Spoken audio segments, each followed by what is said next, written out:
Salut à tous et bienvenue dans ce nouvel épisode de nouvelle formule de Photantique où je vous emmène dans mes expérimentations photographiques avec mon matériel antique et atypique. Aujourd'hui, petit retour sur un appareil dont je vous ai déjà présenté, le Sony Nex 7. Ce Sony Nex 7, bien qu'il date de 2011, ça reste un de mes appareils favoris tout simplement, puisqu'il a une qualité d'image qui est encore loin d'être dépassée, il est tout petit, il est super agréable à utiliser, il y a plein de boutons de contrôle direct, et il a un viseur qui est plutôt assez grand.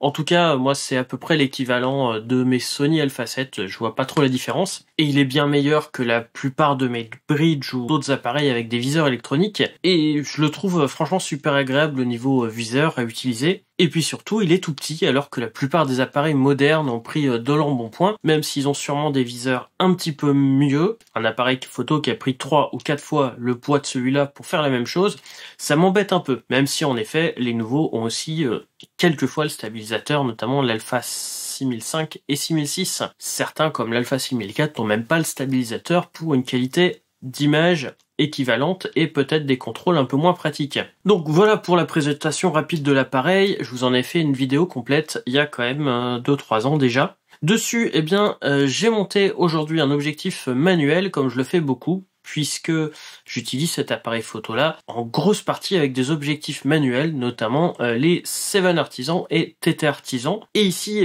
j'ai ce 7 Artisan 35 mm f1.2 que j'ai testé aussi beaucoup en 2020-2021. C'est un objectif que j'aime beaucoup, tout simplement parce qu'il est très lumineux, f1.2, donc c'est quand même pas mal. Et puis, c'est pas un pancake, mais c'est presque un pancake. Il est tout petit et pas très lourd. Pas dire qu'il est hyper léger, mais pas très lourd. Et c'est quand même super pratique d'avoir ça au fond du sac.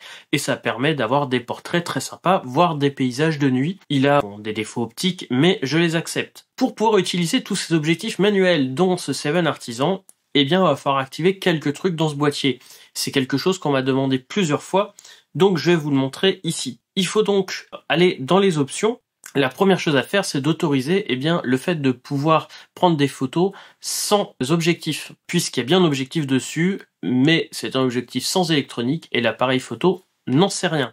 Donc on va activer ça dans les menus. La deuxième chose à activer, ça va être d'activer le focus picking. En effet, vous allez voir des espèces de couleurs qui vont apparaître, mais ça va nous aider énormément à la mise au point. La première chose, c'est d'activer le focus picking au niveau bas ou moyen. Je vous déconseille fortement le niveau haut, puisque là, en effet, ça fait du focus picking un peu partout, mais on ne sait pas ce qui est net exactement. Donc ça, je ne l'active jamais. Le deuxième option de la focus picking, c'est la couleur. Alors, le fait de le mettre en blanc, c'est ce qui, on va dire, dérange le moins l'image, mais je trouve que ce qui est le plus rapide, c'est de le mettre en rouge. En étant en rouge, là, par exemple, je me filme aussi avec le focus picking, je sais tout de suite que, logiquement, mes lunettes sont nettes, puisque tout autour de mes lunettes, j'ai un petit liseré rouge. Quand c'est en jaune ou en blanc, on le voit pas forcément. Pour moi, je le mets en rouge. En effet, ça dérange un peu quand on regarde l'image, mais là, on est là pour faire la mise au point rapide, et puis pour composer. Donc, tant pis pour ces traits rouges qui apparaissent, justement, c'est le but, comme ça, je sais directement ce qui est net. Et enfin, la dernière chose à activer, c'est qu'on peut personnaliser certains boutons. Malheureusement, pas celui que j'aurais aimé, celui qui est à côté du déclencheur, ça aurait été super pratique, mais c'est pas grave, on peut l'autoriser sur celui-là.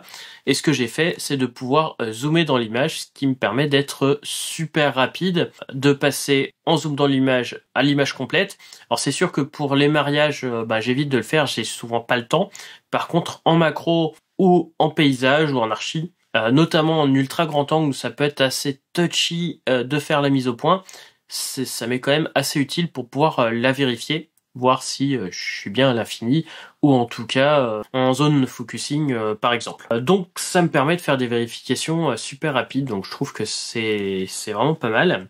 Donc voilà, je suis sorti avec ce soir pour faire quelques photos. Donc vous me voyez faire la mise au point ici, donc le reste est flou, logiquement, je suis à 1.2 ou 1.4 selon les images. Celle d'après, j'ai fait quelques images de nuit. Ici, je me suis posé sur un ponton, j'ai fait la mise au point sur l'écran pour faire une ou deux photos du château. Et puis, voilà, j'ai fait quelques photos ce soir, j'en ai pas fait beaucoup, mais j'ai pu en faire quelques-unes, et comme ça j'ai pu vous montrer ce qu'on peut faire avec ce couple objectif boîtier, et aussi vous montrer un peu quelques exemples de focus picking que j'ai pu faire. Le focus picking sur l'écran, je trouve qu'on est quand même beaucoup plus lent que sur le viseur, mais ici, bon, pour pouvoir me filmer, c'était quand même le plus pratique. Voilà, j'espère que cette petite vidéo vous aura plu. On se donne rendez-vous très bientôt pour une nouvelle vidéo un peu plus expérimentale. À très bientôt, salut!